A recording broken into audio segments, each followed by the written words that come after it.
তাহাকে বুকে টানিয়া লইলাম। কিন্তু মাতৃহীনা দহিতাকে দ্বিগুণ স্নেহে পালন করা আমার কর্তব্য, এটা আমি বেশি চিন্তা করিয়াছিলাম। না, পত্নীহীন পিতাকে পরম যত্নে রক্ষা করা তাহার কর্তব্য, এইটি সে বেশি অনুভব করিয়াছিল। আমি ঠিক বুঝিতে পারি না, কিন্তু 6 বৎসর বয়স হইতেই সে গিন্নিপনা আরম্ভ করিয়াছিল।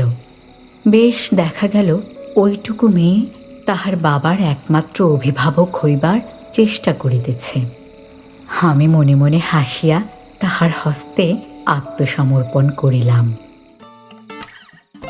শুনছিলেন রবীন্দ্রনাথ ঠাকুরের ছোট গল্প সম্পাদক। রবীন্দ্রনাথ ঠাকুরের সব ছোট গল্প এক প্ল্যাটফর্মে শুনতে কান পাতুন গল্পকারে। গল্পকার সব শুনবো বাংলা।